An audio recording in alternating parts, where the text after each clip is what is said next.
shut up, just shut up, shut up, shut up, just shut up, shut up, shut up, just shut up, shut up, shut up, just shut up, shut up, shut up, just shut up, shut up, shut up, just shut up, shut up, shut up, just shut up, shut up, shut it up, just shut up. Deuteronomy 18:18 said, and he will speak in my name. Am I right? Shit right now.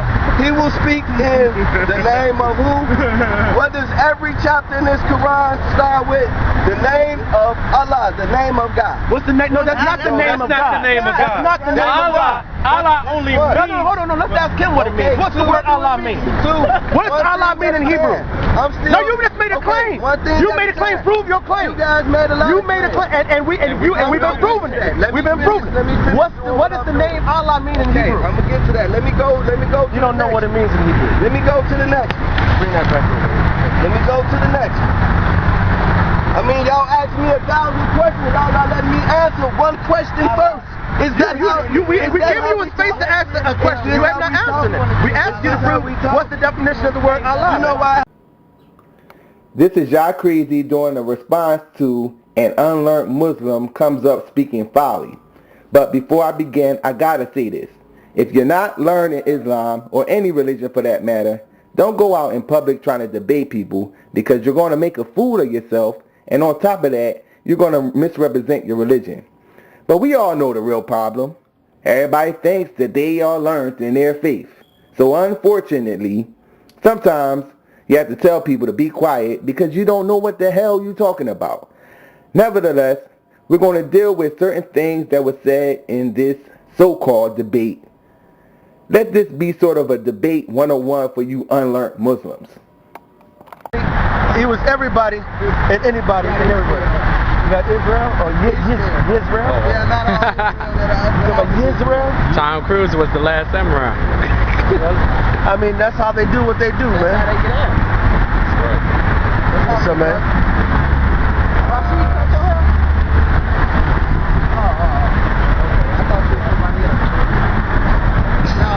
You know you Israel? I said, you know you Israel?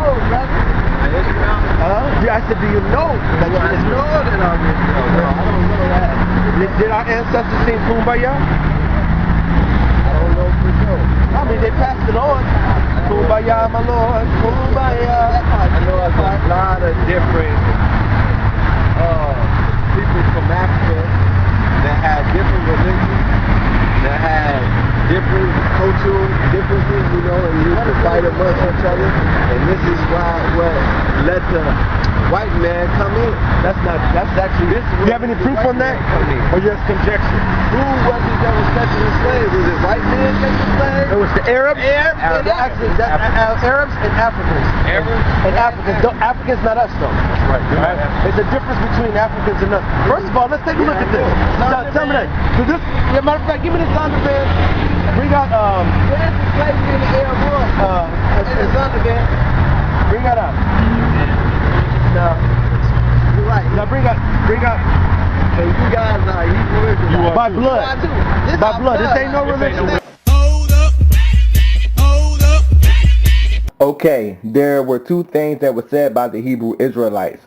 One, that I guess that's pertaining to the so-called Africans in America and of the diaspora, are not connected with the people on the continent of Africa. And two, that we are the blood descendants of the Israelites. Okay, this whole notion that we are not connected to the people on the continent of Africa is inaccurate. With that being said, there did exist within Africa a people of the Jewish faith, or black Jews. They were Africans who practiced the traditions of the Israelites. So in that sense, they are Israelites. However, to try to make the claim that we are separate from the people on the continent of Africa is not correct. When one does the research, they will find that the African Jews, Muslims, and pagans were at one point in time in constant interaction with one another, resulting in intermarriages and conversion. Rudolph R. Winsler, a Hebrew Israelite scholar, wrote in his book From Babylon to Timbuktu, which is a must read for all black people. And I'm quoting, this is on page 122 of Rudolph R. Winsler's book From Babylon to Timbuktu. He states, the black African Hebrews had settlements not only in the interior of Africa, but they also had communities on the west coast of Africa from Morocco to Angola. In the year 1856, Dr. J.L. Wilson wrote his History of Western Africa.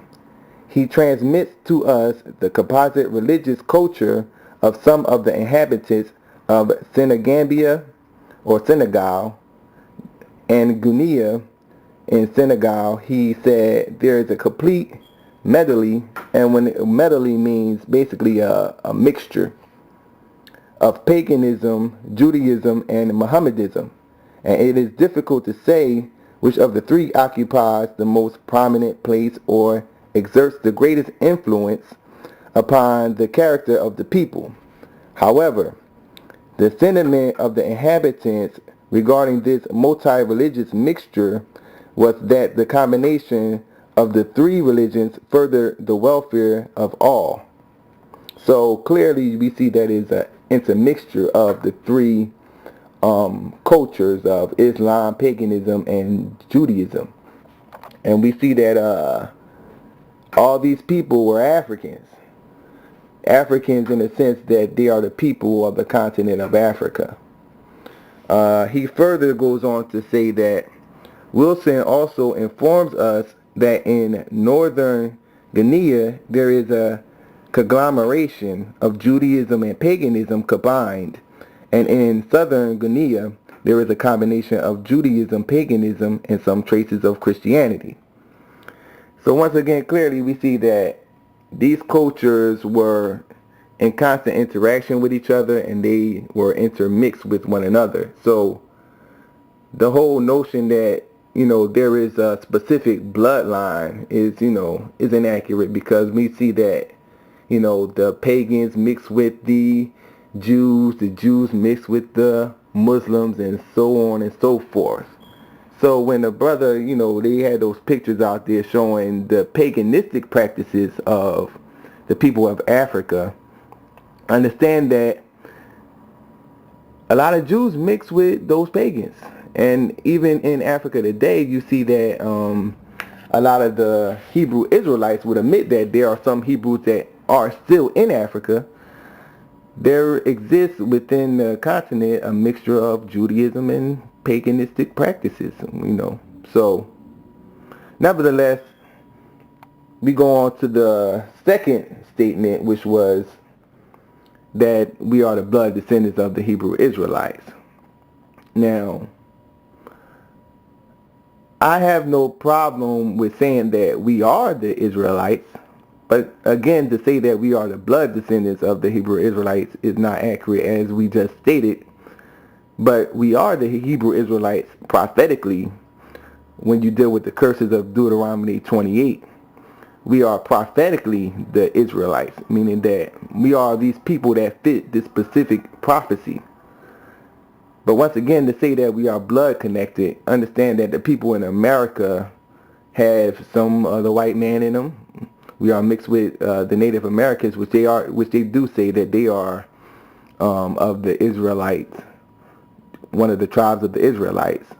But we are mixed with the white man, and once again, going back to the African continent, we are mixed with those pagan Africans that you try to separate yourself from. So, prophetically, however, I would say that I'm an Israelite. But as far as the bloodline, you can't determine 100% that somebody is Israelite or somebody is, because it was too much mixture that going on historically. And for me, I'm a prime example of that. My grandma is from Ghana. My grandma is from Ghana, and she, so she was not Israelite. So, nevertheless.